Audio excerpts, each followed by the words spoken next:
Hello, you're watching PC Jack, and welcome to TechFlashback, a PC gaming and hardware news live show focused on the biggest stories of the past week. And this week, I am joined by Jerry of Top 3 Entertainment, who has kindly agreed to come on the show yet again after his first appearance on episode 5. So, yeah, we got a lot of really good stories to go through today, and it's going to be a good one. So, welcome to the show, Jerry. Oh, hello everybody. How's it going? I'm getting dual feedback. There you go. Sorry, I had the stream playing on the. Oh, on you were getting the the double audio there then, was it? yeah. So I heard the awesome intro and then I heard it again. That's how good it was. Well, there we go. We just discussed it. Like we're 2 for 2 with the intro. I didn't bugger it up like I have done on many episodes in the past. So yeah, we're going to be going through a couple of the biggest stories of the past week, and having a bit of a discussion regarding the sort of switch from Twitch to YouTube that I've gone through myself, but also some other streamers have gone through as well. But yeah, we're going to be taking a look at a couple of things like Nvidia finally going open source with their drivers, which is a move I've never thought I would ever see the light of day of. And also the most disappointing news of the entire year for me, which I have covered extensively on this stream, which is the fact that Starfield is delayed, which is awful stuff for me. And a bunch of other things as well, but yeah. So before we get into it, I think I want to make a point first of congratulating Jerry on his wedding. So how did all that go for you? I know we discussed a bit off stream, but how was that for you? And if you don't mind, I'm gonna crack one open while you're chatting. Yeah, no problem. So it's been a while since we've done a podcast like this, so we probably got to get used to going back and forth a little, but hopefully that goes smooth.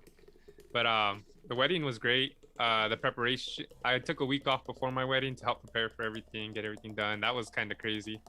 The actual wedding was pretty awesome, and then the reception was great. Unfortunately, I got pretty wasted at the end, and It's got to be done though. Yeah, I lost my coat. It was an expensive coat, but whatever. Did you rent it or? Yeah, I had rented it, but pretty much I bought it because they charged me for it. Of course they would have in the end. Yeah, and then I was on my honeymoon for the past week. I haven't been on my YouTube pretty much for 2 weeks just because it's been so crazy. I have uploaded some videos of my new mining rig. I built that. I'm trying to see how that is. I was gonna ask you a bit more about that later on as well. So yeah. Okay, there's a quick teaser, you guys. Yeah, I went to San Diego. That was great. I'm gonna do 2 honeymoon videos. The San Diego part will be coming out Friday. It's like a vlog, is it? Yeah, and then I have the Las Vegas part coming out. So, and then I'm gonna try to do a special project for my wedding. So, who knows when that's gonna come out? But probably at the week after I do the Las Vegas one. So, anyone that's really interested wants to see details and pictures and a little more, we'll keep you updated on that. Sounds really good, but of course, yeah, the main thing, just wanted to congratulate you. Obviously, it's a really big thing for yourself, and hope you enjoy many happy years together. And we've got a piece of us has commented top 3 wedding, which is the most apt way of describing it. It's definitely in the top 3 of weddings for yourself, I imagine. It should be number 1 in the spot. I think that's a very safe thing to say. And yeah, we had some of the top 3 squad there too. That's even better. So yeah, I think you're fairly familiar with how the stream works. The beginning of the stream, we just have a bit of a general discussion, just catch up on news regarding the channel, and just warm ourselves up before we actually get into the topics for today. So as you're the guest, I would pass it over to you to discuss if you have anything interesting coming up, like you mentioned there. So you've obviously got the mining videos you've been doing recently. Is that obviously? I want to ask, is that ill-timed with the crash going on? I'm quite unfamiliar with what's going on at the moment. So, well, besides what we're going to cover, it's a pretty terrible time to do it. The hash rate sucks. The profitability is terrible. But I'm more interested on the hash rates, seeing how far I could push these cards without keeping them stable. And I have a 3070 Ti, which is personal. That was limited hash rate, but we figured out a way around that. So not anymore. Yeah, I was gonna say. So that's fun. The money that I used to spend for this rig, I got from mining from my other GPU, my backup GPU, my 6800. Nice. So yeah, it's pretty cool. I like having that as my backup. I have a 3070 Ti as a backup. So I have AMD and Nvidia in case I gotta, test out the Nvidia cards or whatever, like new features come out on there. I could do that. I have another Windows. I have a Windows a special mining rig with Windows on it in case I need to test some new features coming out on that. But I use Linux on this rig that I built. It's Hive OS. It's a operating system running Linux. That's cool. It can run AMD and Nvidia at the same time. So I'm very interested in that. That's cool. So how many GPUs was it in total in the actual mining rig itself? Was it right? Was it 2? Yeah, it's gonna be 2. Right now it's just 1. I just wanted to see what I can do with the 3070 Ti. I didn't want the AMD running any interference with it, which it might with the LHR. But well, you got to find out, didn't you? Yes, sir. And like I said, I wanted to test out the 3070 Ti first, but I will definitely. I just need to make $60, and then I will upgrade it to be able to run 2. I just got to buy these riser cables so they can fit on the motherboard. That's cool. And yeah, and anything else coming up you got planned for the channel right now? Any videos in the pipeline we need to be keeping an eye out for? The honeymoon videos, tech videos on Friday. My gaming streams are today, actually. I should be able to stream probably Call of Duty or Halo. Nice. And the only thing is my computer, I had to reset a lot of stuff. My OBS settings messed up, so I got to figure all that out. Tell me you didn't keep a backup of your OBS settings? Nah. No. Maybe that's just me. I don't know. I know. I should have took screenshots and I had the settings tuned down perfect where they could work with AMD and Nvidia. Like I could just swap them out, no problems. Everyone always asked me what settings did I use, and I was gonna make a video on it, and I never did, and I really regret not doing that video. It's a video that'll never be now. Never mind. Yeah, it's an unknown video. Well, sorted. In terms of PC Jack news, there's been a couple of stuff to go through. Like, one of the things you may have seen from Twitter is that I've just been approved for Amazon affiliate now, which is a bit strange. Currently only in the US, though. I am not approved for the UK yet, which is a bit strange because I'm from the UK. There's a way I think you can actually join, as international links. I'm not quite sure yet, but been approved as a US Amazon affiliate so far. So if you are interested in any of the stuff that I cover on the channel, then please feel free to use my affiliate links. And then I do get a bit of a kickback on that, which can go back into the channel. So it's one of the things we were talking about on the last stream, I think, with trying to find different ways to monetize and try and put some more into the channel. So because I think you were actually the person that encouraged me to try it initially, because I didn't think to try it for quite some time. But I'm minted on there so far. I've made $10. Yeah, I remember telling you because why not? But I had originally tried to. I did get Amazon affiliate, and apparently I didn't have enough subscribers, so they kicked me off the affiliate program, which is terrible because I made like $7, and then I didn't get paid that $7. And, that might happen to me then. I don't know. You have to see how it goes. Yeah, I had it for like 3 weeks, and then they kicked me off. And then the video that I had originally made for it has about 40,000 views, and people were buying. It was my desktop monitor, the mounts. Oh, okay. The dual mounts, how to install it, and that's a very popular video. So I'm pretty sure I would have made a good amount of money on there, at least something. Oh, fair. Well, I might be in the same boat then. But for now, though, we're approved, which is a good sign. We'll have to see how it goes. But but one more thing, and then the thing too, guys, even if you're not gonna buy the product that he has listed on there, let's just say you do a review on fans, some computer fans, and you guys don't want to buy it. Even if you click his link and you buy anything within 24 hours, he gets a certain percentage. For tech, it's like 2%. So, I mean, if you're gonna shop on Amazon, just go to his page and click on the link anyways and buy something. It doesn't charge you more. See, I thought it had to be you get the commission back on shipped items. Or is that wrong? Well, yeah, but if you're gonna buy something anyways and it gets shipped to your house, I mean. Oh, right, and then after that, okay, yeah. Well, I would encourage people to buy stuff they actually want, though, if that makes sense. Don't buy something just because of that. But either way, it's still appreciated. But yeah, it's like something I thought about trying out, just as the channel's getting a bit closer to 1K subs now. So if I can try and like monetize in that way, as well as obviously if I get approved for YouTube AdSense as well, may as well do it all around the same time perhaps and get a little bit of a head start. So yeah, thanks for the suggestion though anyway, and hopefully it works out, but we'll have to see how it goes. But one of the other things as well I wanted to discuss, which was I think I've mentioned this with you as well, Jerry, about potentially looking into merch at some point. This hasn't been like full on like looked into too much yet. I'm just trying to figure out like more so the logistics of it, because I've been looking into Teesprings. Is that one you're familiar with? Maybe if I look at the page, I might be able to. But is that like a drop shipment, where like the person will be able to pick out the shirt and the design that you made, and then it gets shipped to them? You don't gotta make the shirt or anything. Yeah, so you don't have to keep inventory to hand in a sense. So like they'll order the t-shirt and it's sent directly from that manufacturer, whatever. Might be quite ideal because I can't say I bought like 50 t-shirts. I'm not going to be able to guarantee that I sell all 50 of those. Just because I don't have the viewership to warranty that right now, you know. So maybe Teesprings would be quite ideal for that, and could be an idea. And oh, just a heads up as well is that you will be getting a freebie, whatever I decide on for the t-shirt, as a contributor on the channel, as well as merch. She'll also get a t-shirt if she wants one as well. But yeah, so we'll reach that bridge when we get to it. But you're getting the freebie. Everyone that's live viewing right now, type in free and I'll buy you a shirt from him. Landed. Everyone's gonna be happy now. Yeah, but it has to be right now live. So oh, okay, that's fine. So if you type in free, I'll buy you a shirt.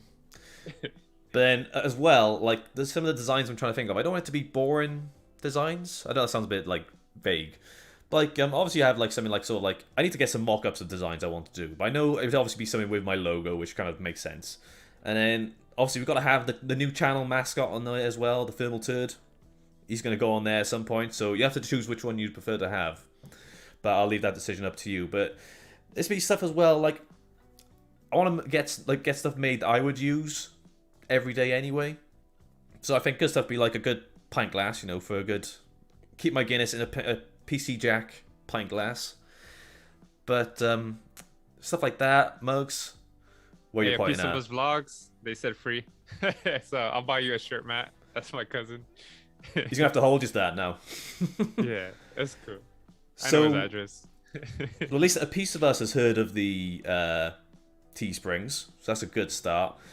I did see, I think Billzoid uses Teesprings. I was trying to find some other YouTubers that use it as well.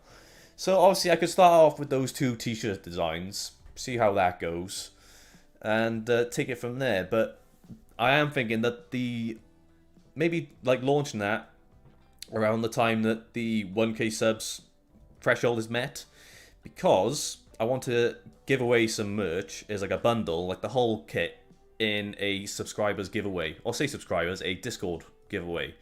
And like I said to you the other day as well, it's going to be something either Q&A, but I don't think that would be as interesting as I want to do like a rating Discord, the PC Jack Discord setups. So everyone sends in a picture of their setup, and then it'll get featured in the 1K subscribers special video, and pick a setup at random, and they'll win everything we just listed, along with whatever merch I decide to do, which could be good. But I was gonna say, for that T-shirt too, you can make like a custom one, just like a one-off. Like let's just say you make a T-shirt called Original Logo. You know, it's like your first logo that you had on there, or whatever first shirt you make. You can add you could probably add like 1K just on the sleeve. I know what you mean. That's a bit like the Gamers Nexus 1 million gold foil T-shirt they did.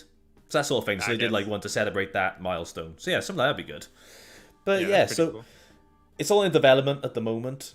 But especially for the Discord rating setups video, if you aren't a member of the Discord yet, then highly recommend checking out. There's a bunch of great people on there who are going to help you out with your PC troubles, or just send you random videos and memes. And it's a quite chilled out server to be on. And yeah, so we'll have to see how it goes. But when we get to that time, we'll start getting more serious about the merch and getting this Discord video sorted out. But yeah, that's about it for the channel. Oh, besides, I did put up the other day that I'm currently reviewing the RX 6650 XT, and I had an absolute mare with it on the weekend, like you saw, Jerry, with Z690 highly disagreeing with it. It was really strange with that, because you gave me some troubleshooting steps to try and like get it to actually run. But the idea was I was running it on my Z690 test bed with a 12600K, and I could install it in the top slot and then boot into Windows, and then I would install the latest Adrenaline drivers, and then as usual you get the screen may flicker while drivers install. Perfectly normal. Screen flickers, black screen, no signal, that's it, it's done. It's like, right, okay, that's fine. And then DDU'd everything as much as possible in case there was something lingering. Same thing happens. But then drop it down a slot into the second PCIe slot, and it boots straight away. No problems at all. Now, I've tried, one of the things I thought was maybe because it's Z690, so it's PCIe Gen 5, maybe it was having some sort of compatibility with the RDNA 2 graphics cards. Didn't make a difference if I dropped it down to Gen 4 or Gen 3. I made sure resizable bar support or SAM was disabled in the BIOS. Messed around with CSM. What else did I do? The simple stuff like change my HDMI and DisplayPort cables, like really straightforward stuff, but nothing. But it works perfectly fine in my B550 system, which is really bizarre. But anyway, this meeting will end in 10 minutes. Remove the 40-minute limit? What is that talking about? Do we have a 40-minute limit? Is that a new thing? I don't think so. I don't know. I've gone on here fine. Can you put remove limit? Unless I upgrade. Yeah, well, I've done Zoom meetings for free for the longest time. I know. I would do like 3-hour shows sometimes. This is really bizarre. Yeah, that is odd. So it wants me to go for a $9.99 annual. What's it talking about? This is very strange. It just takes me right back to there. Am I going crazy? You shouldn't be paying for Zoom. This is really bizarre. Let's take a look at this. This is something we're gonna have to figure out in the next 10 minutes. Yeah, we gotta count that. I was gonna say, did you reset your, not reset the BIOS, but reset the motherboard? Like hit the cleared CMOS. Reset it. Yeah, and then take out the battery too. I did all that, and nothing changed at all. But as soon as I installed it in an AMD system, it was absolutely fine. So I lost a day of benchmarking because of that. So I couldn't actually start until Sunday. And then I'm back in work in the week.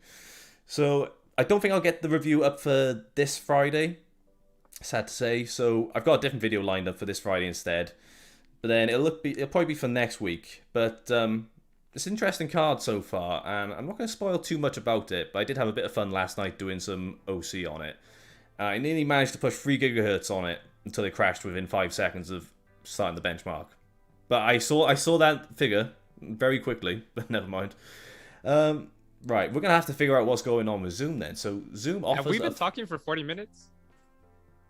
I don't know. Has it been 40 minutes on here? It's barely been 20. We started at 11. Yeah, but we streamed for like 2.5 hours before. So why is it saying no? I don't know. We were talking on Zoom since 11:45. Matt, Piece of Us Vlog said commercial break every 40 minutes. It might be that.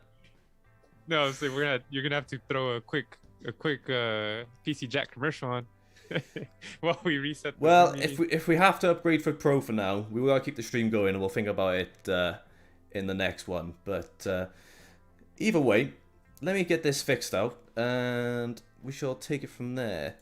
So, if you want, Jerry, would you want to do me a favor, and you can take on the first topic of today regarding... you could go for the very first one regarding the open source Nvidia drivers. Do you want to do that while I fix this stream? Yeah, no problem. Before we lose each other. That's fine. So, we're gonna talk about Nvidia releasing open source Nvidia drivers. Um, And the I've even page got is that from for you PC there. Gamer, PCGamer.com. If you guys think that's a reliable source, I think it's good. It says the unthinkable has happened. Nvidia has finally embraced open source GPU drivers. And it says, no, hell hasn't frozen over, and April Fool's Day has long since passed. Nvidia has indeed announced it's moving over to an open source Linux GPU kernel for its latest and greatest graphics cards. Previously, open source GPU anything was the sole preserve of AMD. They've been doing it for like about 10 years, right? Open source on their drivers. For a very long time. It's be very strange for them like to be not offering as much of a service. It says, but as of right now, you can go to GitHub and download the source code for NVIDIA's kernel modules on the NVIDIA Open GPU kernel modules repo. NVIDIA is calling this a significant step toward improving the experience of using NVIDIA GPUs in Linux, for tighter integration with the OS, and for developers to debug, integrate, and contribute back. And as that doesn't important, they just said it's about time. They struggled in the past because they couldn't get modern NVIDIA graphics card play nice with such exotic things as a desktop environment or a multi-monitor setup. What I guess we're both going through right now. Switching from NVIDIA to AMD. Yeah, so it says you had to go with NVIDIA's proprietary drivers, which had a one-size-fits-all approach. And let's see what else this has to say. I will be with you soon. I'm figuring this out. Yeah, no, it's okay. Johnny Bidwell, technical editor of Premier Linux publication, Linux format. He says this is what it should mean for the end user. It's a good start, certainly. He says they have a huge range of hardware. Much of the older stuff is now only supported via the reverse engineered Novue driver. And they've chosen open source bits for new models. I'd say they've done this because lots of machine learning stuff is already geared towards NVIDIA and CUDA. Having an entirely open stack is easier to debug and develop for, and hopefully no more not having graphics after a kernel update because something broke. Will this mean with better NVIDIA driver support we get higher performance games? Sadly, probably not. They say the drivers are alpha quality for end users at the moment, but the move will surely help gaming to some extent, though I doubt open will immediately translate into more frames per second. Again, it just means game devs don't have to hack around drivers so much, and it'll be easier for wannabe driver developers to do the converse. So, just to interject now, before we continue, I'm not going to pay for Zoom because it's asking me to pay £100 right now for a full year. So that is not going to happen. So we're going to see what happens when we get this countdown to down to the 4 minutes we got left. And we may have to make a little fix and we'll figure it out. But I don't understand why it suddenly wants me to pay for Zoom. That's got to be a new thing. I haven't come across that before. But Yeah, what else is there besides Zoom? I don't even know. I mean, I think Discord has the we can stream on Discord. You're right. We'll see what happens in 3.5 minutes and we'll take it from there. We're getting to the nitty gritty. Or should we get it fixed now before it messes up the stream? Do we get that done? We're going to make sure you guys have the best stream possible. So how about me and Jerry... Do you have a screen for like a quick break or something? Just something to throw over the... You know me so well. I certainly have that. So give us maybe less than 5 minutes and we'll figure this out. Or should we let them see what happens in 3 minutes? Bring them on the ride.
gonna put in the chat quick technical difficulty.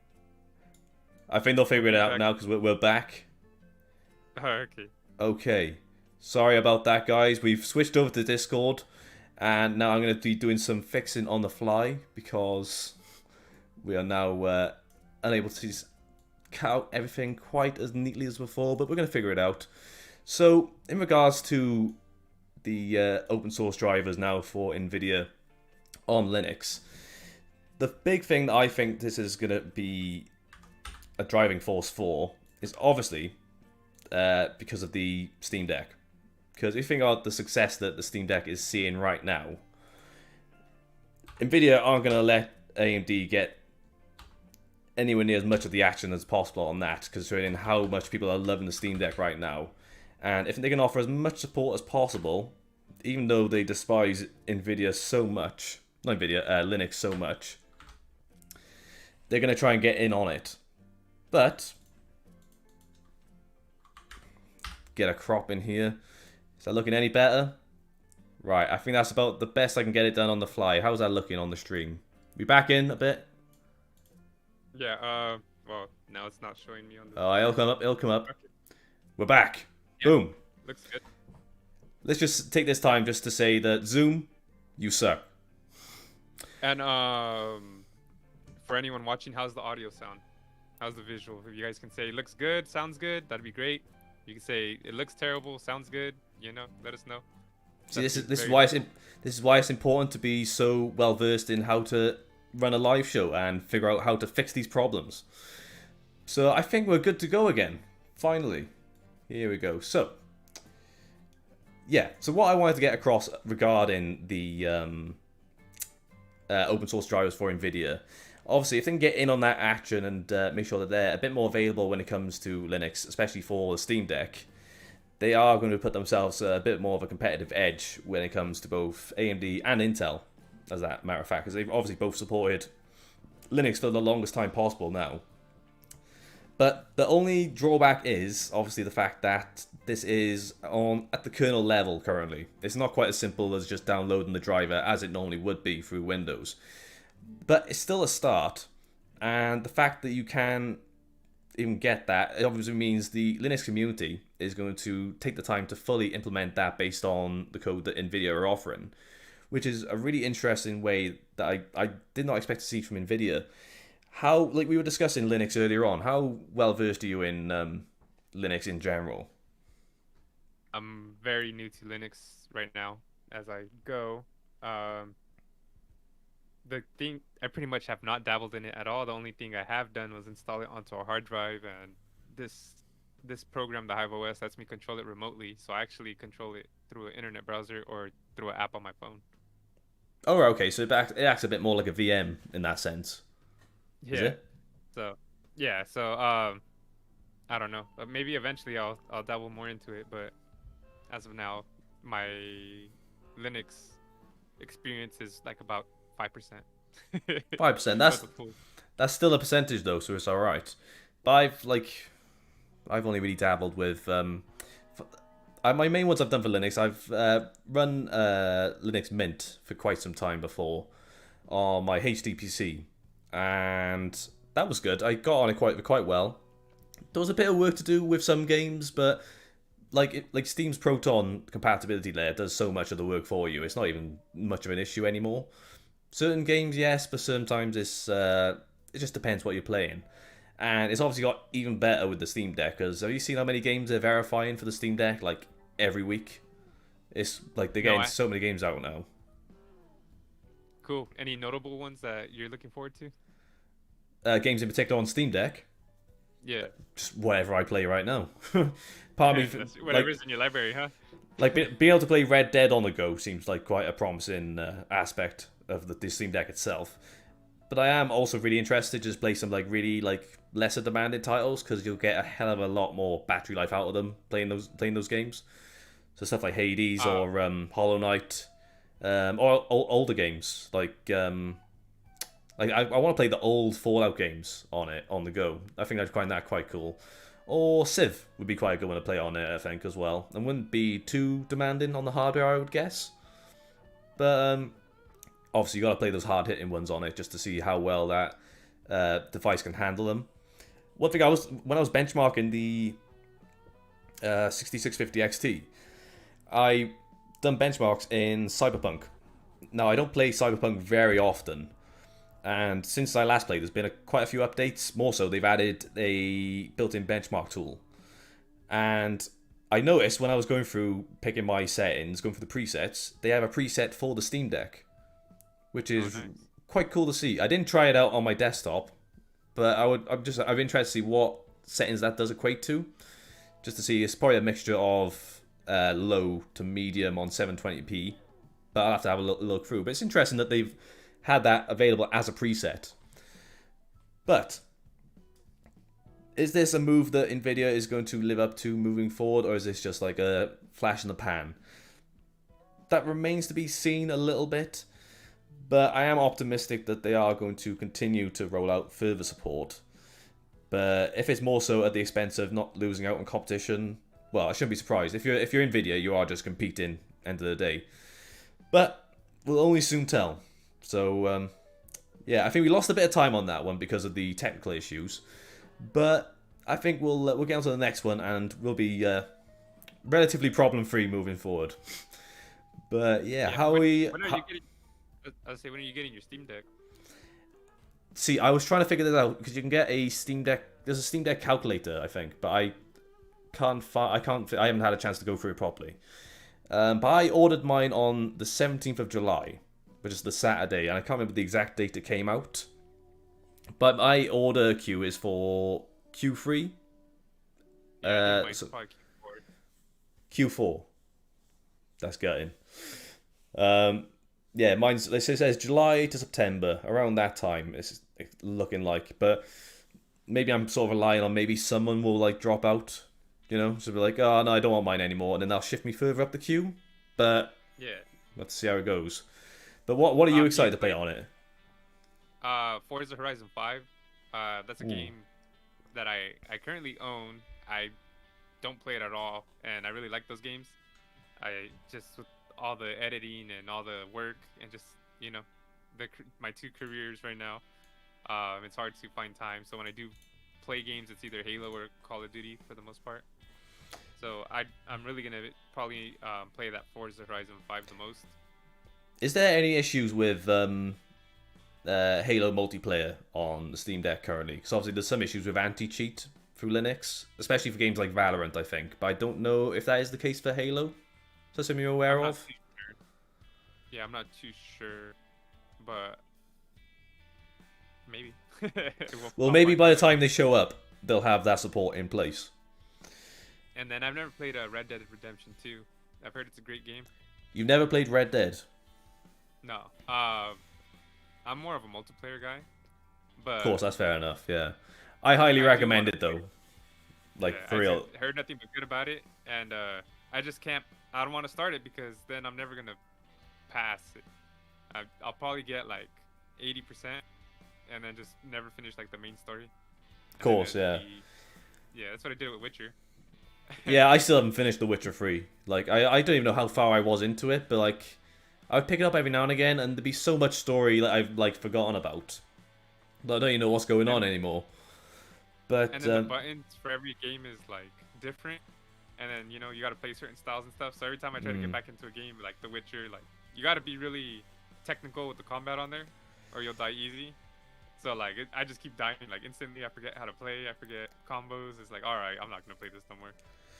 That'd be an interesting one to play on there. Well, I think that's one they've shown off quite a lot in their marketing, playing The Witcher on there. But one of the ones that has been really, really working better on the Steam Deck than on Windows is Elden Ring. Have you seen how much, like, people have been saying they've been playing for the whole game on Steam Deck? And they say it's a much more reliable experience. It's because it is pretty stuttery on Windows in certain bits, even on high-end hardware. Like, I'm running 3080 and I still get stutters in, like, the low 40s playing that game, which is something you would not expect for a game like that. And also the fact that it is capped at 60 due to the physics, I'm guessing, which is a bit annoying. But that is a thing with From Software, quite renowned for with PC ports, is that they don't really put in too much of the leg room for you. But apparently it works really well on the Steam Deck, which is quite interesting to see. But that's a game, I tried to play it with a controller for the first time the other day, after playing it exclusively on a keyboard and mouse. And it's the first ever FromSoft game I've ever played, like, from anything sort of Dark Souls related.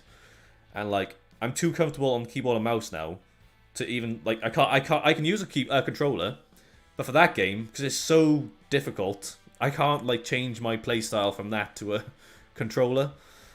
But that might be because I'm terrible at Dark Souls-like games, perhaps, but I'm not sure.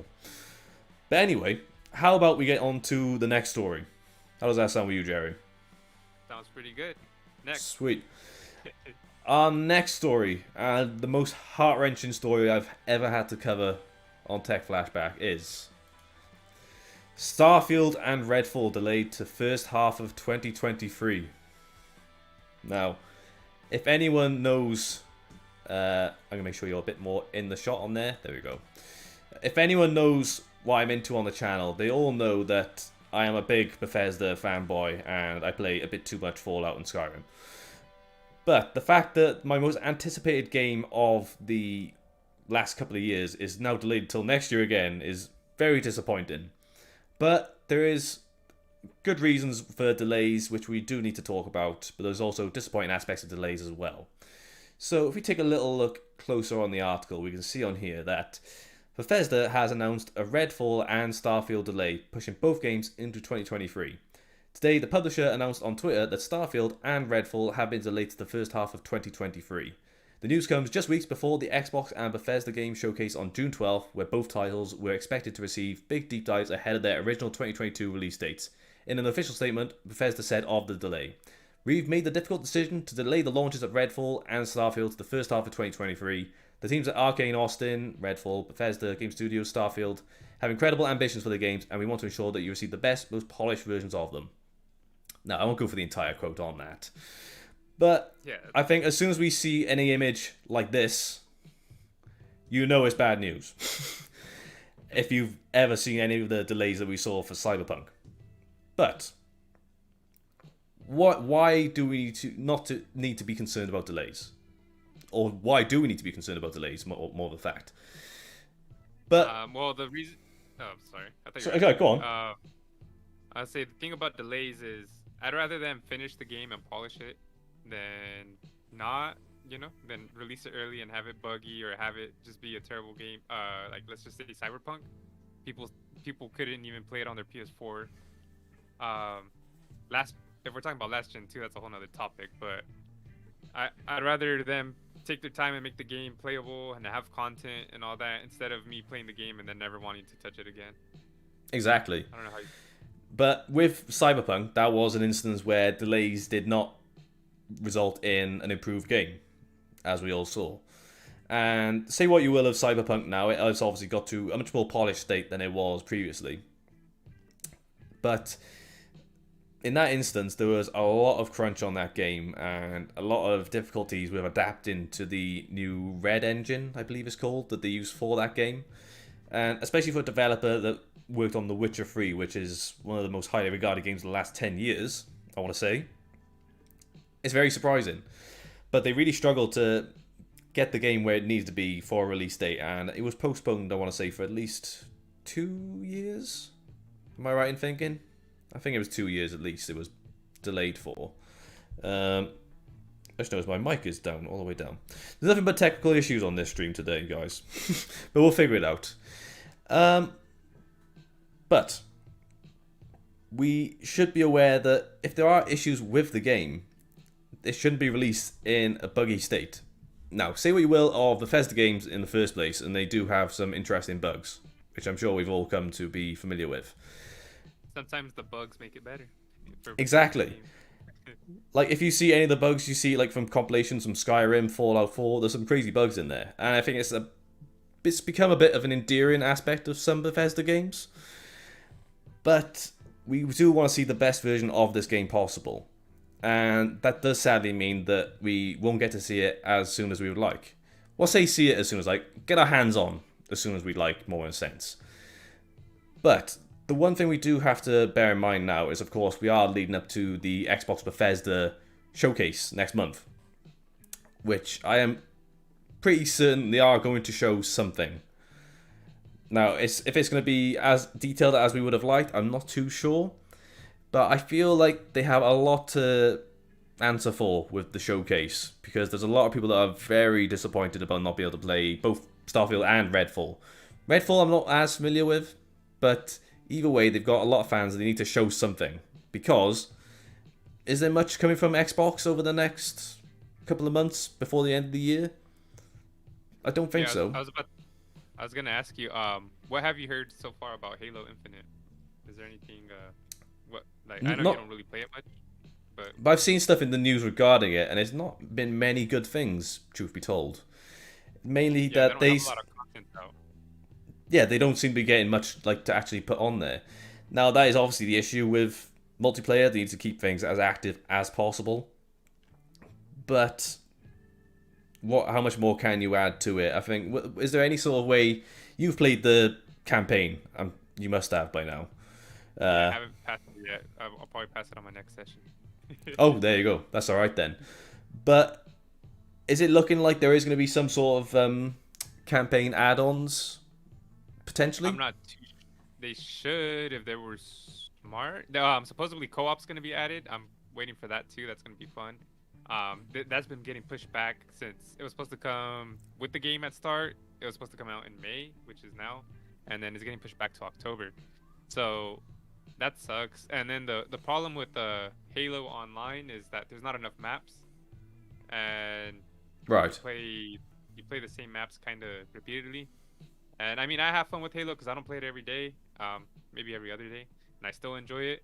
They've been adding more stuff slowly, but Microsoft right now is in the position where hey, you guys need to come out with a banger, and that was supposed to be Starfield. So I guess Microsoft can't come in with something not finished, but at the same time, you guys need something to help you out. But did you see the picture that Phil Spencer put up of his visit to Bethesda? Do you follow him on Twitter? I think I do, but I have not seen the picture. Well, I'll find the picture for the stream. It was a couple of days ago. It was a couple of days before the before the announcements. Here we go. I've gone here. So he shared this picture, and it's just cut off on the side there. But it says, "Really great to be at Bethesda, seeing games and talking with the talented teams here. So good to be back in studios again." So, are we looking like he turned up and saw Starfield and thought, there's something very wrong here, we need to put a lot more time into this? Or is he pretty happy with the current state of the game? And we drop in frames, we drop in stream. Come on. Are we back? Is it live for you? Yes. It said it was inactive for me for some reason. Anyway, yeah, did he see the game and think, right, it's needed there, it needs a little bit more polish, take your time, because you're getting Microsoft money thrown at you, so don't worry about it. Could be that, but I think there's people that are estimating maybe around the sort of March time period next year they're expecting. But fingers crossed. But I'm not sure what else I'm looking forward to game-wise the rest of this year. That was my main one. But besides that, I'm holding out on a Sony showcase next month, I've heard rumours of. Now, obviously that's going to apply more to PlayStation, but obviously they are expanding on their PC titles, which could be pretty interesting, and I'm still holding out on that Returnal port, because that's the number one port I want right now is Returnal. So we'll have to see, and then obviously Uncharted 4 is confirmed, but we don't know when that's going to be coming. But is there any other titles that you're looking forward to? But I think you said you're looking forward to Starfield, am I right? Yeah, I was looking forward to Starfield. I'm a big Fallout fan as well. The last not 76, but the last Fallout 4. That one was a great game. I played it forever. I love the little building mechanic on there too. That was a very divisive aspect, though. That's the thing. Yeah, I get it, but I mean, I don't know. They give you more stuff and people don't like it. That's the thing. But then obviously Fallout 76 was a little lesser received. I still enjoyed it a fair bit, but not quite as much as Fallout 4. But this is their first single-player game since Fallout 4, essentially.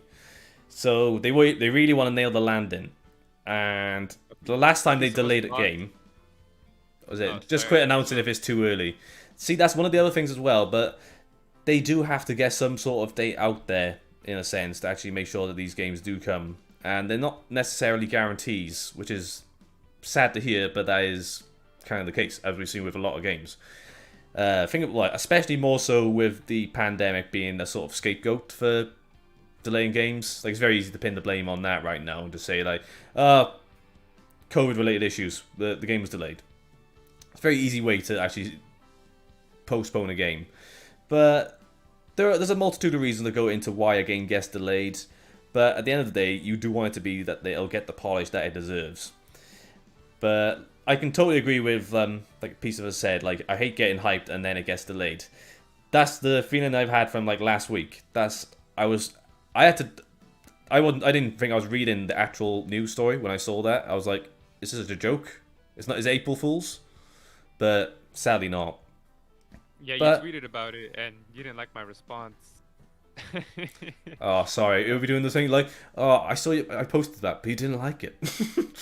Yeah. What's that on? It was And like, have you seen and the Vacation remake? Do you ever see that? yeah, I think I did with what's her name? The girl from Christina something? what is it, my wife? Yeah, Christina Applegate. Yeah. Maybe her. Yeah, But she sat down with her friend, like, going through her Instagram photos, like, oh, did you see this photo? I was like, oh, yeah, that was good. It's like, but you didn't like it. Like, sorry. I remember you were sad about it, and I forgot what I told you, but I was gonna say they revealed it like they literally, let's just say, revealed it yesterday, and then it's like it's coming out like this year. I'm like, what? Like when I saw the preview for Starfield, I was like, it's already gonna come out. I was like, I just heard about this game like in the showcase, The and then it showcase, got delayed. I was like, there was a trailer last year, though, as well. yeah, and yeah, but like it's getting released this soon. Normally they should do it like 2 years in advance. Just say like, oh, like, get ready or something. Just a quick demo. But if you look And at Fallout 4, though, when that first released, this is something that Bethesda are renowned for with their releases. E3 comes, and they'll do a big gameplay deep dive and show you everything there is about the game. And then the game will come out at the end of the year. And that's something they've done for a very long time, with the exception of, like I said, Oblivion, which did get delayed. And that was 2006, I want to say. So I think that's what they wanted to do. They want as little time as possible between the game being shown and then being available to play. And sadly, that is not the case for this one. And just picking up on the chat real quick, just chance. Delaying a game isn't that bad, as long as they make improvements. Just look at Star Citizens, that's been in the building stage for a decade now. Now, Star Citizen is one I'm not as familiar with, but I do know that's one that's just been in beta forever, essentially. Is that one you're familiar with?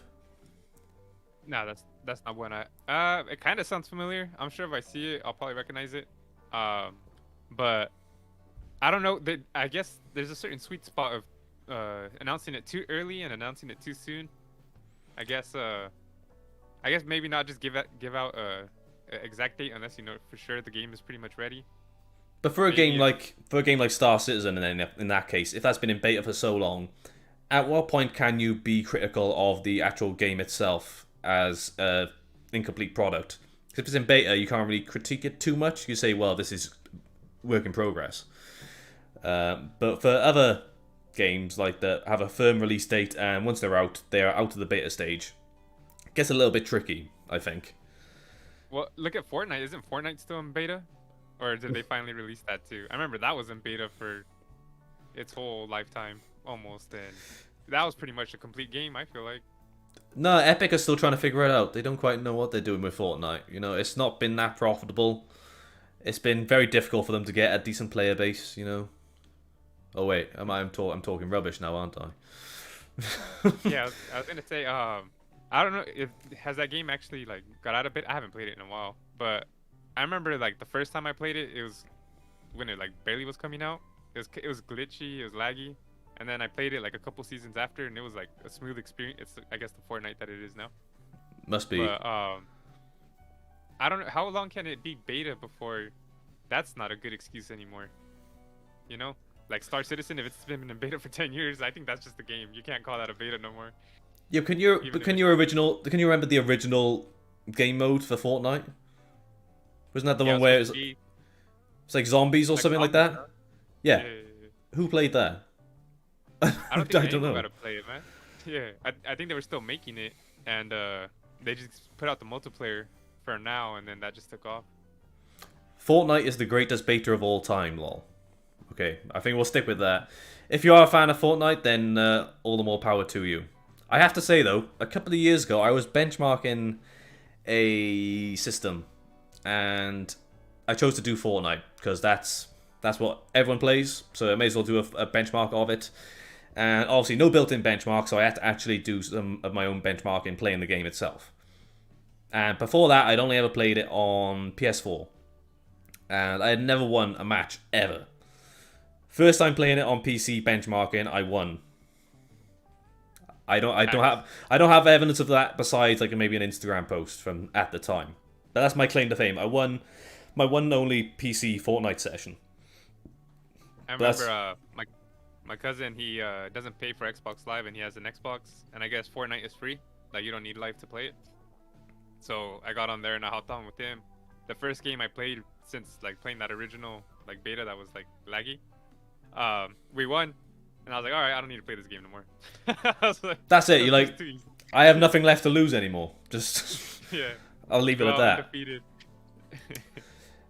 Just But Chan saying never played Fortnite, not my type of game. Neither is it mine. That's why I was more than shocked that I actually managed to have any success in one match. So I'm leaving it at that. That's my streak, and it'll never yeah, be any more than that. Anyway, it's unfair for everyone else, man. We're the best. I know that You this is gotta the standard that we have to uphold. Anyway, moving on to our penultimate story for this evening. This is one that I have not discussed with you before, Jerry. That I'd be interested to hear your thoughts on. And that is, and I am going to apologize again for the fact that Jerry's screen on the browsing screen is not quite as neat as I would like it to be. But we have been adapting to changing the layout of the stream a bit because Zoom decided to try and rip me off. But anyway, Elon Musk puts Twitter deal on hold over fake account details. So, this has been one of the things that have been in contention regarding the Twitter bid that we've discussed on the stream previously, in the fact that there are a lot of hurdles that Elon and Twitter are obviously going to have to get through in order to get any sort of momentum on this buyout. So, let's just take a little look at what it says in this article. So, Elon Musk has said his 44 billion or 35 billion pounds, because that's so much less, clearly, deal to buy Twitter is on hold after he queried the number of fake or spam accounts on the social media platform. He said he was waiting for information supporting the calculation that spam/fake accounts do indeed represent less than 5% of users. Now, amongst other things as well, that is an issue for this buyout currently, is obviously the fact that since the buyout, obviously one of the major ways that Elon is able to put any sort of bid into this for Twitter is the fact that he can use his existing shares in Tesla. And since his bid, Tesla shares have dropped fairly significantly. I'm not too sure if that has bounced back up quite yet, but there's obviously a another hurdle that they have to contend with, and also the fact that there is now currently an SEC investigation. So that has put a lot of issues with this actual buyout itself. So, Jerry, talk to me. What is your thought on just Elon in general buying Twitter? Do you have a consensus or like an opinion on this? Not consensus, an opinion. That's what I'm talking about. Yeah. Well, first things first. A lot of people were kind of mad. Well, not a lot of people, but I guess there was some outcry about it. And the way I see it is, rich people like to spend money on things, and Elon Musk is one of the richest guy. What is he? Is he the richest guy or the second richest? They go back and forth. I still think Jeff Bezos is the richest, Is the richest currently. Okay. Um, So, this is a rich guy buying something, and so rich people gonna I'm rich. not mad. That's it. Yeah, I'm not mad. It's like whatever he wants to spend his money on it, then go for it. I think it's terrible. It's terrible in the sense that he's not gonna make any money for it, because I don't think Twitter makes a lot of money, and the stock went down. But it's good for Elon because Jeff Bezos owns the Washington Post, so he controls at least one source of media about him. And Elon Musk is going to own Twitter, so he's going to have that. That's his news outlet. And if anything, I think that's smarter than actually owning like a news company, because every news site posts on Twitter anyways, and everyone gets a lot of their news from Twitter. So he's pretty much just went to the source on the future source, instead of doing it old school. So if he wants to control how his perception is, I mean, that's not a bad way. He's always on there anyways. So I think it's smart on him. And I just don't think it's smart because what is he? I saw someone was talking about it. I think the H3 podcast. They said he's pretty much the moderator now, and no one ever likes the mods. That's a good way of putting it, to be fair. But what's the bet to say that he actually decided to buy out Twitter to stop that kid from tracking his plane? Just to ban him. Oh, that'd be an interesting idea.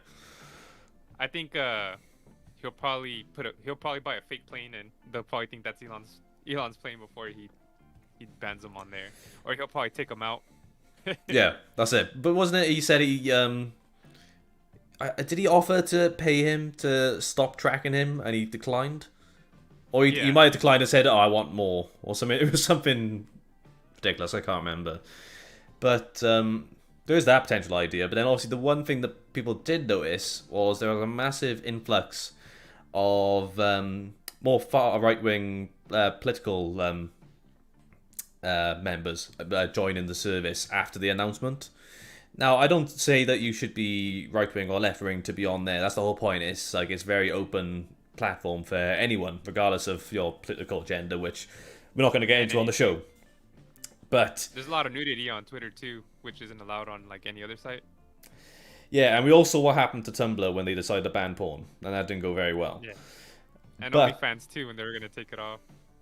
That was a whole big debacle as well. The fact they were like, oh yeah, but OnlyFans did not start out as a pornographic site, which is the interesting prospect. It started out more as Patreon sort of platform, and sex workers obviously took to it in droves for the kind of service it offers, and it became what we know it as today. How's your OnlyFans doing? Not too bad. I've just got a load of Noctua Redux fans and NFA 12s and stuff like that on there, but no one's buying them. No one's interested in my fans. Anyway, just chance to clarify. So it was 5,000 he offered the kid, but the kid wanted 50,000. See, not even 50,000. Surely that's like no skin off Elon's back. You shouldn't mind that at all, I guess. I might have taken the 5,000, if anything, because you're not making any money off of it anyways. No, exactly. Like I like if he was going to be paying me the track, it's like 50 quid. Yeah, 50 quid would be fine. That's absolutely fine. But obviously, this does have implications now with the current SEC investigation underway. And obviously, the main thing that Elon is concerned with is that he wants Twitter to prove that is less than 5% of the accounts are spam or bots. I would have thought that'd be a much higher percentage. Is that only me that would have thought that? Was it 5% he quoted? I was gonna say maybe I thought it'd be a lot more than 5% too, especially with the whole Russia scandal with the election and them supposedly making all the fake. I would think that, but I think that was Facebook. But more so them, yeah, I'd say. I also like the policy that. I also like the policy that he's gonna ID people to verify them like that to make sure that they're that actual person. That's not a bad idea. So he wants to authenticate all humans on Twitter, wasn't it? Yeah. And, let's see how it goes. If it'd be a blue check mark, I don't know, but maybe have a red check mark for just normal people and blue for a verified influencer or whatever. Keep it like that. It could be, but we'd have to see wherever it goes that way. Obviously, this investigation could put a dampener on things and put it on hold indefinitely. But for now, though, it looks like it's a bit of a hurdle that he's going to have to try and get across. But yeah, we'll soon see. Anyway, how do you feel about moving on to our final story? One more. If you could buy a social media company or a multimedia company or whatever, or an app or a program on Windows, what company would you buy? Oh, that's very difficult. If we were talking in terms of social media, like a social network, like you can't forget about Habbo Hotel. You gotta throw it back to there. Did you ever go on Habbo Hotel? No, I don't know what that is. You don't know what Habbo Hotel is? No. Led a deprived life. I'm gonna have to show you something now. It was Is this the social network of the day back in the mid 2000s. okay. Is this like MySpace or what? Not quite. I'll try and show you now. It was Was it before basically, MySpace? it looked like this. Just a couple of random screenshots. I have to wait for the YouTube stream. It'll show. It'll show. Just give it time. Yeah, it was basically a like multiplayer game where you create your own sort of rooms, and people come in and hang out essentially. And it was absolutely rife for pedophiles apparently. So maybe not the best investment, but anyway. Is that what you want? Just trying to raise a really good point on there. Bebo, that was a good one. I remember being on Bebo back in the day. Bebo or Bebo, I never quite knew which way it was supposed to be.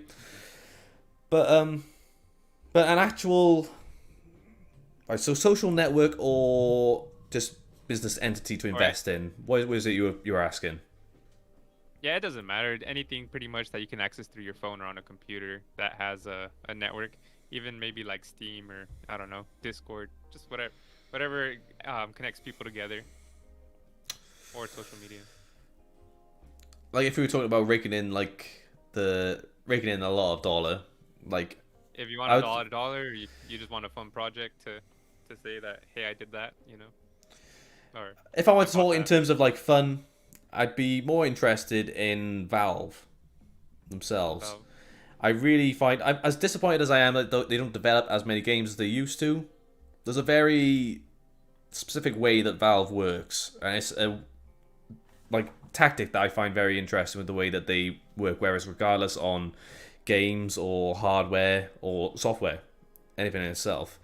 I was saying that if it was to like rate the millions, then not the millions, raking a bit more than that, but like Facebook. But I'm not a very avid fan of Facebook, so I'd be a bit conflicted on that.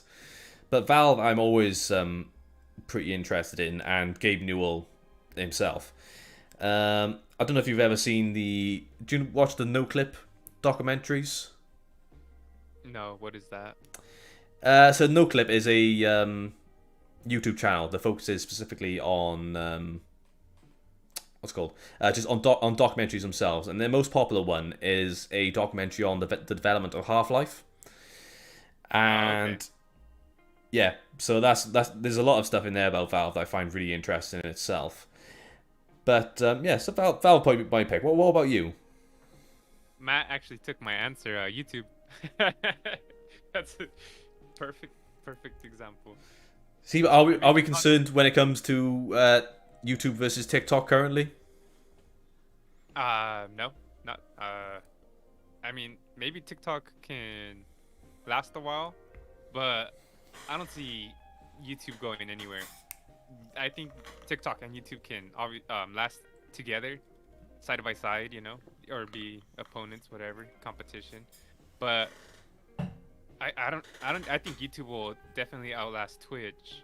And I say YouTube because I'm actually making stuff in it, so why not own the thing that I'm spending most of my time in? So I actually have YouTube Premium, and that's because I like watching videos with the screen off. But Yeah. at the same time, I don't mind putting money into YouTube because my channel's on there, and so eventually if I make money, at least the money I put into it, I might make back, or you might make back. You know, hopefully we both make money off of it. But obviously, like people like have like those concerns before with like how if you don't watch the ads on YouTube, that is not paying back into the creator, which is not the case. If you do have YouTube Premium, the creator does still get a kickback, which is still handy. But if you use something like YouTube Advanced, that's where it'd be a bit more troublesome. But And then the same with you. If I wanted to make a bunch of money, Facebook. Facebook, yeah. Yeah. But like a piece of us just raised like a really good point on here. Isn't Facebook claiming to lose billions from Apple's privacy? That is exactly the case. They've said because Apple somehow don't want to give out the information of all their users, we're earning less money. It's funny there, isn't it? The fact that they need to access your data to make more money, which is a bit more concerning in the first place. But that's one thing that we're going to have to get into on a different stream. But yeah, what I was saying about with TikTok as well, because I think TikTok has overtaken YouTube in terms of viewership, if I'm not mistaken. But I really don't want to get into TikTok. Not because I don't want to be like old man yells at the cloud, that kind of guy. But I don't. I have a thing for short form content that I don't feel would appeal to myself, regardless if I was consuming content there on there, or if I was creating content for TikTok. I much prefer watching a 5 to 10 minute long video than a 30-second one, because Do you oh, sorry. Go on. Say, do you watch videos on Twitter? Like when they pop up on your timeline and it looks like interesting, do you click on it? Depends what it is. But like I don't actively like scroll through video after video on Twitter the same way that I would on YouTube. But with TikTok, it's obviously built on the formula that people are gonna watch a video, go to the next one, go to the next one, and before you know it, you've been scrolling for like hours on end and not really watching a piece of content. You've been consuming multiple tiny pieces of content. It's still content regardless of the length, but if you can't actually concentrate on a piece of content for more than 30 seconds, what does that do for the rest of your brain is more concerning, I find. I like TikTok's. I like TikTok's algorithm because it's that. I haven't used TikTok in probably like a month and a half, 2 months, but somehow it's dialed into exactly what I like. So like whenever I do watch it, it pretty much it plays videos I like, and that's how it gets addicting because my wife will be watching like let's just say the Kardashians, sick plug. But nice. So I'll just be on my phone or I'll be on the Switch, and then sometimes I'll be on TikTok, and I'll just be watching different videos, and then her episode ends up like, oh dang, I've been on the freaking TikTok for like 30 minutes, and I didn't even realize it. Now I'm not the best person to speak to about TikTok because I don't actually use TikTok at all, and I never really have. I'm just going off of like what I know of TikTok as a platform itself. Maybe if I used it, I'd have a different opinion, but for now though, I'm quite content to stay away from there. But like Just Chance just had the same thing as you on the chat now. It just said still freaks me out when you have a chat about something, then Facebook shows you ads for it. That is like literally like what you're saying about on there now. But yeah, what were we talking about again? I can't quite remember. Anyway, let's get on to the final story for today, and this was one that you added to the show for today. So do you want to go through this one? Sure. Yeah. So if we show you now, Nvidia's GPU mining limiter is finally beaten with 100% unlock tool. Now this is something that you can speak to a bit more because obviously you were speaking about your mining rig you've been setting up. So yeah, you can take the lead on this one if you want, and we'll have a little discussion on it. So let's see what PC Mag has to say, and then I'll give you my what I know about it. So it says on Saturday, who knows which Saturday, probably like 2 weeks ago. It says the mining provider NiceHash released a free software tool that's capable of lifting Nvidia's light hash rate, which is LHR, by 100%. They are the first to fully unlock Nvidia's light hash rate. The community has confirmed the tool does work, but there are some limitations. Quick Miner, which is NiceHash's software tool, can't achieve 100% unlock on 3050s and 3080 12 gigabyte, not the original 10 gigabyte, the new 12 gigabytes. But it says the other limitation is how the 100% unlock only works over the Windows OS, not on machines running Linux, which I'll add to that right now. So it says that NiceHash is the only one. This was older though. So a lot of companies like Team Red Miner, NB Miner, LOL Miner, a lot more mining companies have unlocked it. It is unlocked on Hive OS. I'm actually running that right now. I'm using NB Miner. I do have the 3070 Ti, which is they're all LHR, but since it is unlocked now, it went from 60 mega hash to 80 mega hash. I wish I could tell you exactly what my overclock is, but on Linux, it seems a little more extreme. But when it comes to overclocking for mining, it's more so on the memory rather than on the core, though, isn't it? Yeah, and then you could power it down a significant. You can undervolt the power draw. so it doesn't kill the card. So technically, mining is less harmful than gaming, but you don't game 24/7 like miners do. So That's the main issue. that's But that's the trade-off right there. the thing with this LHR limiter they've got on it though, is like they made this big hoo-ha back before. It was for the 3060 was the first one that started to introduce it, I think.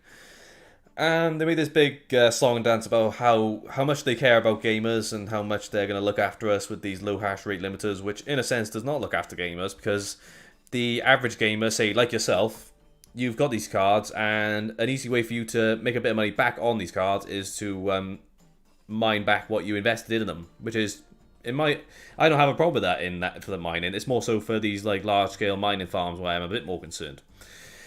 But the thing is, these low hash rate limiters are only affecting gamers like yourself. Because if for some reason you can't actually mine and get your money back, that sucks for you. But when you see these big companies that have mining operations set up, they have a lot of resources to hand to be able to remove these silly limiters that they don't need to worry about whatsoever. So Yeah, it first started out with if you want to not unlock 100%, but let's just say especially the limiter was for Ethereum, because that was the main thing that people mined. That was the easiest and the most profitable. That's going to Ethereum 2.0, which people are going to stop mining pretty soon. So everyone's going to go to either Ergo, Flux, Ethereum Classic, because Ethereum Classic has a similar blockchain, so it'd be an algorithm, so it'd be easier to crack that. But so let's just say on Ethereum, I use about 70% of the 3070 Ti. That's the max I can use. You could dual mine, and you can use the other 30% on other like Ergo or Flux. So technically, you still use 100%. It's just on different coins and different profitability. But that's always been an option. So that's how they first cracked that. And this 100% was achieved because the company Nvidia got hacked. I don't know if you heard about that. was that And, Lapsus? yeah, Is that what they call and so Lapsus dollar sign or something stupid like that, I think? yeah, and so apparently they NiceHash, some developer at NiceHash was able to look at that hack and they figured out the code, and so that's how they figured out about the. Remember when they said this was like a hardware block, like on the card itself? Well, clearly that was absolute rubbish. Yeah, that's just them. And the thing about that too is supposedly they put LHRs so miners wouldn't buy these cards, but Nvidia and AMD were selling like pallets of GPUs to exactly. Well, this is what we talked about on the last episode with the fact that Nvidia failed to report their earnings because they reported that their earnings were for gamers, not for to like large scale crypto farms that they were selling to, which they did before in 2018. Unless this was like a follow up on that investigation itself. So they make a very big deal of saying, "Oh, we care about gamers. They're our primary clientele." When it's like on the side, they're literally like, "No, so we're more concerned with these guys over here, the ones that are making us we just want money. lot of money." But at the end of the day, that is what a business is wanting to do. They want to make as much money as possible, which makes sense. But lying to cover your backs on that is a bit more concerning. But we are still seeing now, obviously, with this big crypto crash, it's not really ideal for them to have cracked this right now. But obviously we saw. I was gonna say, with that too, a lot of people are kind of wondering if, since they knew that Ethereum's gonna pretty much change to 2.0, and a lot of people won't be using it no more. There's a conspiracy theory out there. Get your tinfoil hats, guys. That Nvidia kind of leaked it on purpose, just so they can they can be more in favor with the public. Because everyone's saying it's pretty weird timing that it's 100% unlocked near the end. Okay, we'll have to see about that, I guess.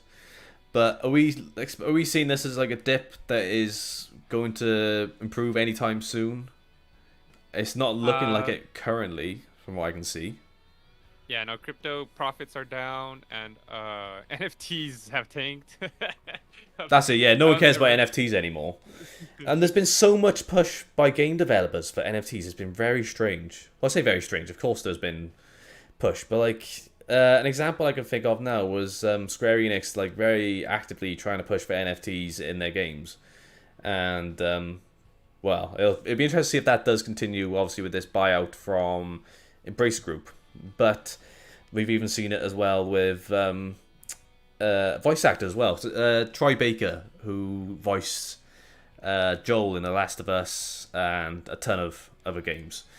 He made a big announcement about joining some sort of service to do with voice acting in itself, and saying that it's like a form of NFTs essentially. And he said he was looking forward to exploring this new avenue for voice performance, something like that. Backed out of that within 2 weeks. It was immediately nope, no one liked that. Everybody disliked that. So, but they really tried to push it, and it just hasn't taken off at all. I was gonna say, I think NFTs might be able to have a spot in the future. Right now, it's the testing period. It's brand new, so people don't even know what it is. And I'm sure, like you said, with video games, I think eventually it might make sense too. You buy in-game items sometimes, right? I mean, I'm not saying like everything, but like battle passes or cosmetic items and stuff. It's digital purchases anyways. If you're able to somehow secure that or get other stuff and link that to your personal wallet or account, that makes sense. And if NFTs are able to provide a little more security to your stuff, I can see that too. But I think it's just way too early right now. Like, people don't even know what to use it for. So I think eventually there might be a good use, but I think that's gonna be a while from now. Now, the one thing I did notice was the fact that I think this is something Steam has already been ahead of, like, for quite some time. Because if they got their trading cards, and you can sell those on the marketplace on there, would you say that's a bit similar to NFTs? I could say, but either way, there was the one as well to do with, I think they were trying to sell an NFT of Jack Dorsey of Twitter's original tweet, like first tweet on Twitter, and he bought it for millions. And it's just tanked in value to like not even like six figures now. I don't think. I think he bought it for like 30 million. That's it, yeah. Yeah, and it went down to like 100,000. I don't even know. It went down bad. But it's just, I don't see a place for NFTs at the moment. There may be a place for cryptocurrency, but I would rather see it not at the expense of the PC gaming community, which is the more concerning thing. And not just the PC gaming community, but the environment as a whole for the power to run these farms as well. That was one of the big things they had with China blocking mining. But again, with these, how large scale these are, those miners just move to different countries, essentially. And if you've seen these videos of like disassembling these huge farms and seeing all these, like, if they got caught out, there was a video of a steamroller that was crushing just tons of ASICs outside a factory, just rolling over them and flattening them to pieces. I was like, that's one way to do it. I don't know, but obviously it's not the biggest concern for them because they can just move to a different country and continue doing that elsewhere. But the positive news, and obviously the main thing that you could probably tell from the thumbnail for this stream, is the fact that GPUs are getting cheaper, even though they said the cryptocurrency price was not tied to the pricing of GPUs. But yet somehow once crypto drops, GPUs get cheaper, which is funny there.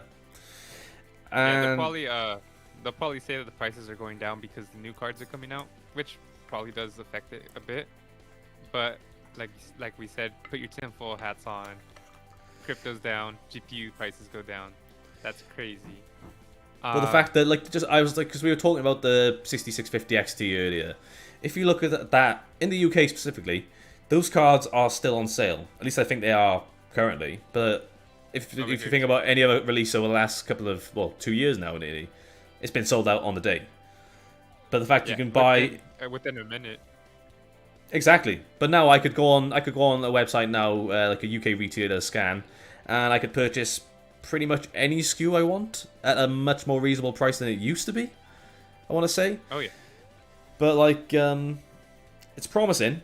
But then we don't want to see when next gen RDNA 3 and RTX 40 series comes out that the prices then go back up, because as we've seen, people seem to have been happy to adjust to these new MSRPs that are much higher than what we would normally expect. So clearly prices are probably going to be higher on next gen. Fingers crossed that's not the case, but I have to wait and see.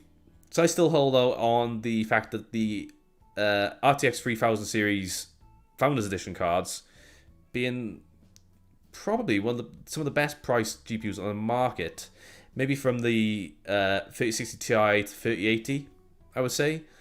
how the 3080 MSRP'd for, I think, $700 in the US and £650 in the UK. That is quite crazy. But then if you think about how much the AIB models are, they're usually about 800 to 900 now, which is better than it was previously. But I even saw still, go on. I saw I post on my Discord if anyone follows me on there. I put the really good deals I see on there. But there was a EVGA for the Win 3 3080, the 10 gigabyte one, for 850, which is very cheap. And I mean, I would hop on that if I'm getting a GPU. Definitely. The reference cards for AMD are cheap as well, but it's kind of hard to get into their line to buy those because they sell out quickly still. I saw 3080 Ti, the Founders Edition today. It was in stock for a while, $1,200, which is kind of a lot, but you're kind of getting a 3090 almost for Nearly, yeah. 1,200, which is a lot cheaper than 1,900, which they're kind of going for. The 6900 XTs are currently $1,000, even AIB models to 1,300. I got my 6800 XT for 1,350, not including tax. So I could have got a newer card, a better card, but 6800 XT is no joke either, you know. Exactly. But one of the things, like, we do find there's a bit of a difference, obviously, between the UK and the US, and in particularly for the, I'm going to say X50, XT series, whatever they want to call it. That one of the big things that they contended with in the reviews last week was the fact that you're paying a premium on a minimal increase to performance, which is true for the US pricing, but the UK, I was finding those cards for cheaper than the non-50XT cards. So unless pricing is just a little strange because they're brand new, I'm not 100% sure. But like, Just Chances raised a good point on here now about the 3080 Ti. So he's been tempted, and I think a lot of people are going to be in the same boat, that they're going to be tempted to buy now. But I feel we're still in that period where, like, we're very close to where there's going to be a period where it's going to get even cheaper, I think, still. But he was saying on there, in the UK, it's just under £1,200 for the MSI 3080 Ti MSI Ventus model. But it's getting there. It was definitely more expensive than that, like, a couple of months ago. But I still feel like we're getting close to that point where we can say, like, right, this is a really good time to buy now, because, again, with how it's tied with the crypto, we're going to see even more price drops, I am expecting. Right. I would expect that translates across the pond for yourself then, in the US. I was going to say the 3080 Ti is actually one of the better cards. It's probably the best card for mining right now because the power draw from the 3090 is insane. And they have pretty similar hash rates. So don't be surprised if you see people trading their 3090s for 3080 Ti's. So if you currently have a 3080 Ti, maybe you can pop one of those trades and get the better card. Might be able to. But still, if I had the choice now to get a card, regardless of like price, I'm very much interested in this Noctua 3080. But I feel like, isn't it a bit late now? Do you know what I mean? I think so. They could have done this quite a while ago, I would have expected, and now we've been so close to RTX 40 series, maybe it would have been better time for then. But we have to wait and see. Right, I'm going to have to push on to our final section of the stream for today, because I am going to have to get off here fairly soon. But that is actually all of the topics for today's stream.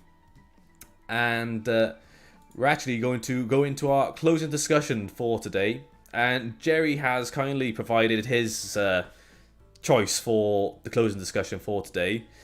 And that is something I can kind of speak to myself a little bit, but also I'd like to hear what Jerry has to say regarding it, because obviously he's a bit more experienced with this, in the fact that content creators are switching from Twitch to YouTube.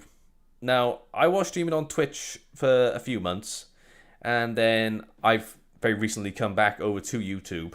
And Jerry is, I think you've always been on YouTube for streaming, really, isn't it? Am I correct in that? Almost. When I first started out, I was dual streaming. I was streaming on Twitch and on YouTube. Nice. And the reason I switched to YouTube was because a lot of people said load your clips onto YouTube. You have to, get a social media gathering on as much platforms as you can. You want to make sure your reach is far. And well, I guess I'll talk about the reason why I permanently went to YouTube. I felt like, well, if I'm gonna be uploading to YouTube anyways, I might as well put 100% into one channel instead of, 50-50 into both. Of And I course, yeah. figured any subs I get from YouTube, hopefully they watch my lives. If not, then even if it's just one sub from the live, then at least there's that. A lot of content creators this and 2 weeks ago, I think his name was Sukuno from Twitch. He switched over to YouTube. Uh, I think another reason why a lot of content creators switch from Twitch to YouTube is because Twitch is pretty strict on a lot of stuff, and they kind of ban people sometimes without any warning. I mean, they're Hmm. probably, I mean, not nudity, but like a lot of streamers have been getting kicked off because like bikini streams and revealing too much of a certain body part, which is a big no-no on Twitch. You could say, yeah. Yeah. But So, like, the one thing I do find with Twitch now, because I'm in sort of two boats of like as being a streamer, as in there's game streaming, which I was doing mostly on Twitch. That was the main thing on there, and then there's the like podcasting side of it, like what we're doing now. And I've always felt more comfortable doing this as we are right now. And I do like streaming games, but like it's become something that I started to burn myself out on it quite a lot after doing it for a few months to start this year, like a bit more consistently. And that's one of the reasons why I want to make that distinction between the two, because I don't see myself as a like Twitch game streamer.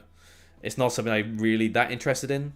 I'm still considering myself first and foremost a content creator in the form of like videos, as I do for YouTube. So separating the two, especially with the TechFlashback itself, didn't quite seem to make as much sense to me. So bringing it back over to YouTube, as it did originally start as a YouTube live stream, it was back in September this show first started. It seemed to make the most sense, especially as the way I try and frame it, unless we get multiple technical issues, which I think this is the most technical issue played episode I've had, but you got to adapt to these things.